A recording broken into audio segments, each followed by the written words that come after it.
Olá pessoal, tudo bem? Sou o professor Rodrigo Fraga, professor de Física, e hoje eu quero falar com vocês sobre a questão do que é um volume infinitesimal, tá? E como representar isso em coordenadas polares, né? De onde é que sai a representação em coordenadas polares? Mas antes, não deixe de se inscrever no canal, curtir e compartilhar o vídeo, certo? Mas bem, primeiramente, como se fala de um volume infinitesimal? Bem, primeiramente, vamos pensar no plano cartesiano, em 3 dimensões, pois volume vai ser tratado em 3 dimensões, certo? Pois bem, então aqui nossas dimensões x, y e z, e eu tenho dentro desse plano cartesiano um pequeno pedacinho de matéria, um pequeno bloquinho, e eu quero medir o volume dele. Bem, obviamente, o volume nós medimos através do produto de todas as dimensões aqui neste caso, x vezes y vezes z. Ou melhor, né, delta x vezes delta y vezes delta z. O que é esses deltas aqui? Justamente as variações que nós encontramos em x, as variações em y e as variações em z. Ou seja, se eu pegar esse bloquinho, colocar nesse plano e simplesmente medir qual o ponto x que ele se encontra e depois medir qual é o segundo ponto x que ele se encontra, eu vou ter justamente, né, a diferença nas coordenadas, certo? Mas bem, se nós quisermos, né, fazer o seguinte, diminuir cada vez mais, ou seja, pegar essas diferenças tanto de x, quanto de y, quanto de z, e encolher cada vez mais esse valor, de forma que a gente diz que a gente tende a chegar a zero a esses valores. A princípio não faria sentido, pois nós vamos ter o quê? Um valor zero, né? Mas por isso que a gente entra com o conceito de limite. Eu não chego a zero, mas eu me aproximo a cada vez mais. E daí que surge, né, o que seria as quantidades infinitesimais dx, dy e dz, que é o que inclui, né, o chamado cálculo diferencial, né, o que faz parte, né? Tu vai pegar uma quantidade tão pequena, mas dá para pensar assim, essa quantidade vai infinitamente para sempre se encolhendo, até chegar num ponto que é praticamente zero, só que em alguns momentos isso acaba funcionando e vira aí o cálculo diferencial, certo? Mas bem, se eu multiplico esses 3 fatores, o que eu acabo tendo? Eu tenho que seria o volume infinitesimal, ou seja, dx, dy e dz. Só que isso aqui está sendo expresso em coordenadas cartesianas, né? E qual é o legal das coordenadas cartesianas? Elas são ótimas quando a gente vai trabalhar com objetos, onde eu tenho esses 3 eixos independentes um do outro, né? Não estou pensando em ângulos, eu penso em blocos, retângulos, por exemplo, mas algumas figuras simétricas, por exemplo, esfera, já é melhor trabalhar em outra forma de coordenada, que são as coordenadas polares, ou até melhor, né, as chamadas coordenadas esféricas. E como é que funciona essas coordenadas, esse sistema de coordenadas esférico, e como é que a gente determina, né, o volume infinitesimal dessas coordenadas? E depois a gente vai ver já uma aplicação dessa estrutura de coordenadas esféricas e como é que a gente pode usar isso para achar um negócio bem legal. Mas bem, veja só, então deixa eu colocando aqui, a ideia das coordenadas esféricas é que eu vou determinar a posição, em vez de coordenadas x, y, z, eu tenho uma coordenada inicialmente r, que é a posição, né, a distância da origem. Daí com isso eu tenho as projeções deste r sobre o próprio plano xy, né? A gente pode trabalhar em cima desse plano xy. E aqui, né, seria a projeção deste r no plano xy. E aqui onde é que ele estaria? Justamente em z. Pois bem, a ideia das coordenadas esféricas é que em vez de eu utilizar coordenadas x, y e z, eu vou trocar isso para coordenadas r, ou seja, a distância da origem. Uma coordenada que a gente vai chamar de θ, tá? Que seria a coordenada chamada azimutal. E uma coordenada φ. Tá? Quer dizer, aqui é o ângulo polar, esse θ, e φ, que seria o ângulo azimutal. Então, nós temos esses três ângulos para trabalhar, esses dois ângulos e uma distância da origem, coordenadas esféricas. Mas como a gente pode determinar uma unidade de volume dentro disso aqui, né? Pois bem, deixa eu escrever esse Rzinho do outro lado, um pouquinho mais para cá, a gente já entende que é aqui. E aí vamos pensar no seguinte, vamos pensar que isso aqui está formando uma esfera, tá? Só fazer a esfera aqui rapidinho. Aí, forma uma esfera. Se eu simplesmente tentar mover um pouquinho deste raio para alguma direção qualquer, deixa eu pegar aqui, ali o roxo, eu vou estar movendo um pequeno ângulo, tá? Se eu for pensar em termos de ângulo, né, φ, vou ter movido um pequeno ângulozinho aqui. Se eu mover um pouco para baixo, um pouquinho para cá, e aí eu consigo fechar uma certa figura. Pensa que eu vou pegar essa figura e fazer com este raio aqui o seguinte movimento, né? Eu vou descer, fazer um contorno em forma de um pequeno quadrado, tá? Mas um quadrado em cima da esfera, então não é bem quadrado, né? Mas bem, então veja que eu acabo fazendo um movimento daqui para cá, então vou pegar esse primeiro trecho, né? Espelhando, vamos dizer assim, o que seria o meu plano ZY, né? O que eu tenho ali? Veja só, de lado eu tenho aqui o meu R e ele vai sofrer um pequeno ângulo. Que ângulo é esse? Esse ângulo que ele vai sofrer é o ângulo θ, né? Ele vai descer aqui, vai fazer então o que? Um pequeno acréscimo nesse θ. Um acréscimo, que a gente pode dizer que é um acréscimo infinitesimal, ou seja, muito pequenininho, né? Na verdade, a gente pode pensar esse pedacinho muito pequenininho. Tá? De forma que este valor aqui, né, ou seja, este comprimento, ele vai ser o quê? R de θ. Lembrando que o arco da circunferência é definido pelo raio vezes o ângulo. Tá? Agora, se eu quero pegar este pequeno comprimento aqui, né, visto de cima, pegando meu pequeno raio R, né, só que visto de cima, o que acontece? Eu vou trabalhar com este pedaço aqui, porque eu vou ver este pedaço, né, fazendo um certo movimento, uma certa rotação. Né? Então, a gente tem que ver muito bem que este pedaço, na verdade, é nada mais que R seno de θ.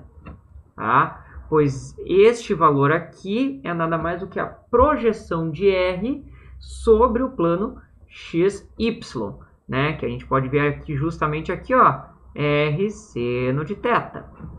Tá?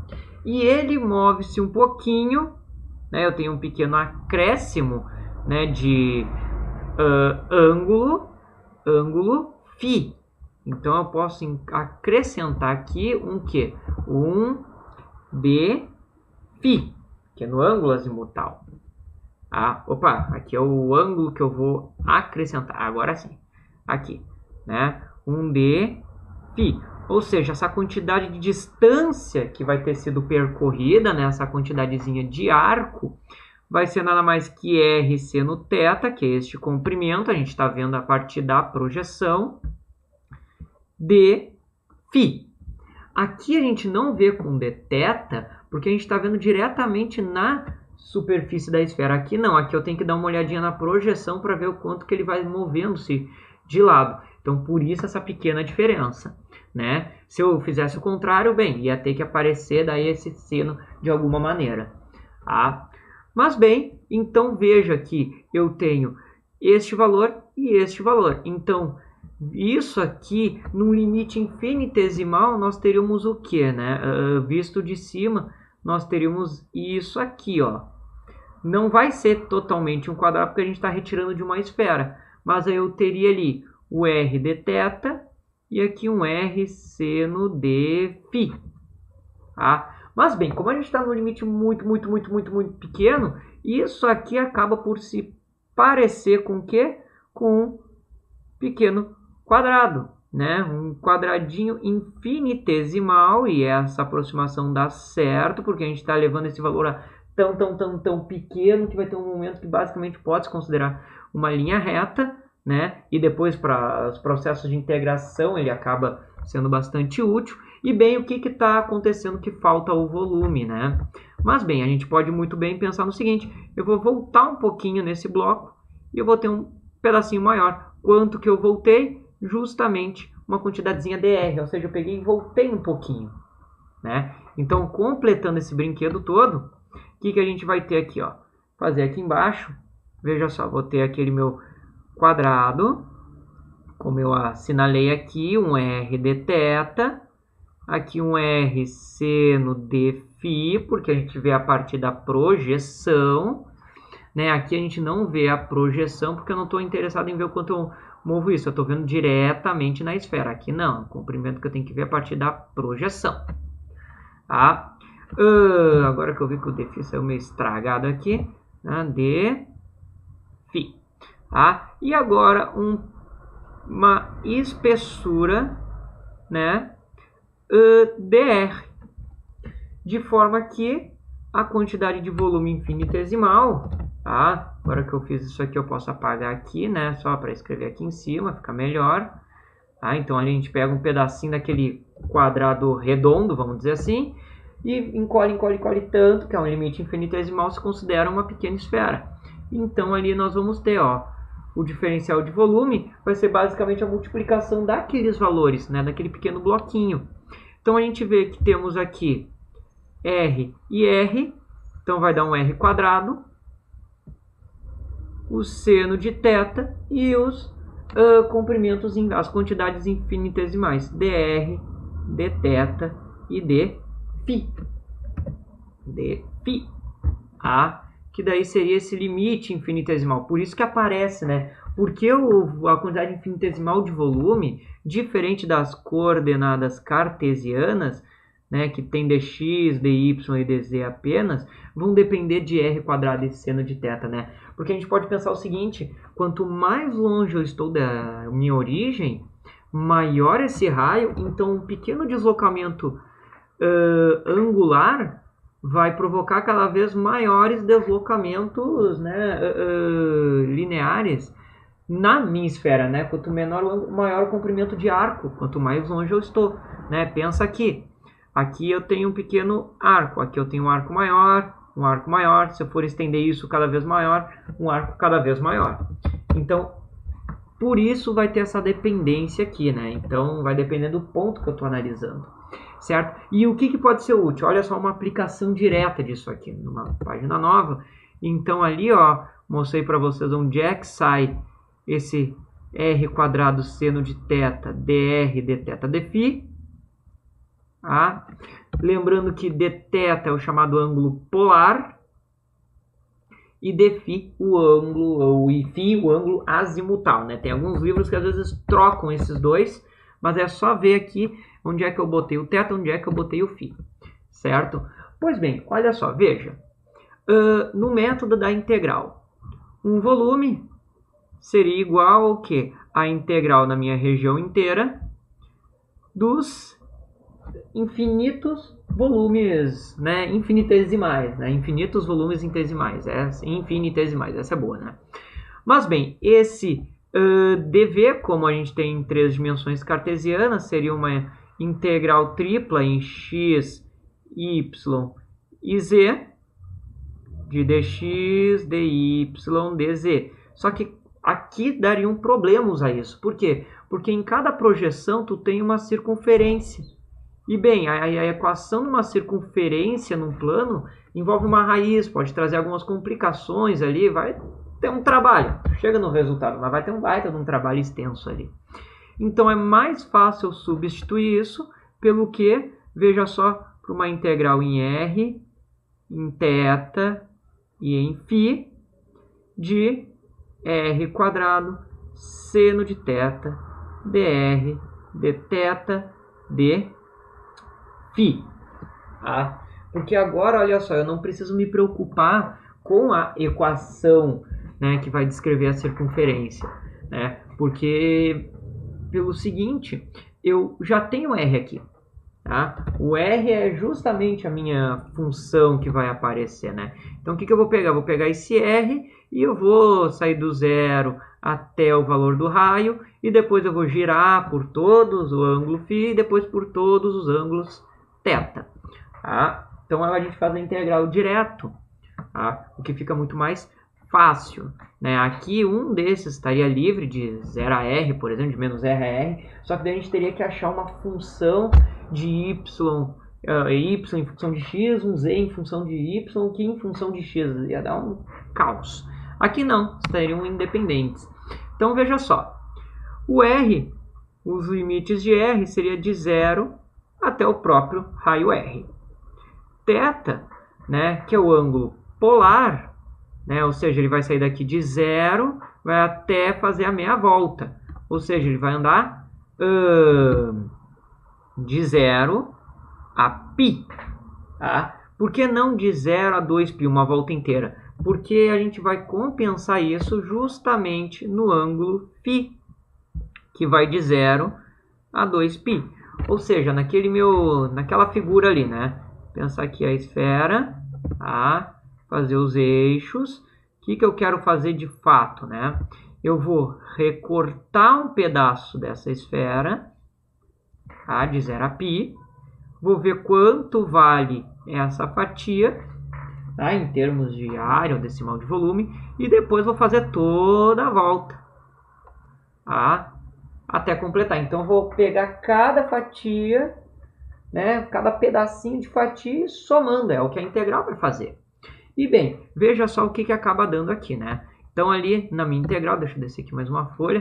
Tá? Então, meu volume vai ser uma integral de 0 até r,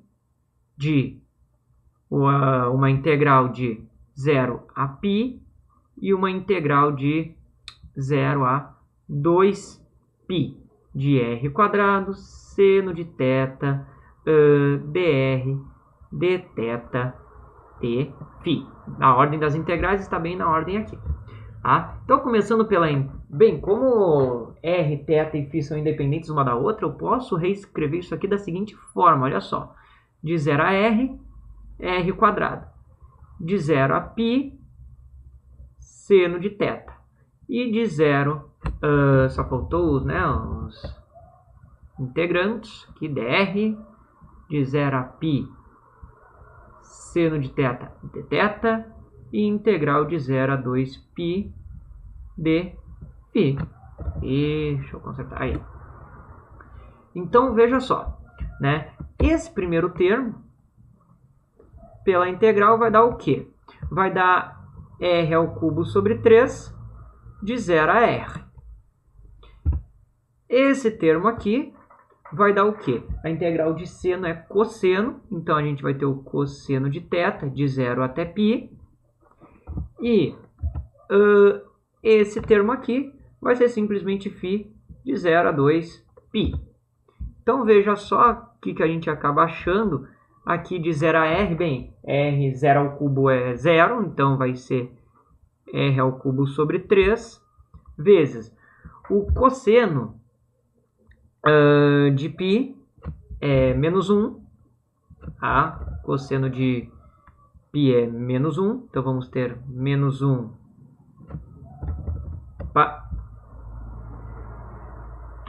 Faltou aqui menos cosseno.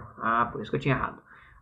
Então, cosseno de π é menos 1, menos cosseno de 0, que é 1. Aqui daí fica 1 menos 1 menos 2, vai dar 2. Então, ali dá 2, né? Lembrando que a integral de seno é menos cosseno. Tem o círculozinho das integrais, né? Toda integral vai fazendo a volta. Então, se eu começo em seno, eu termino em menos cosseno.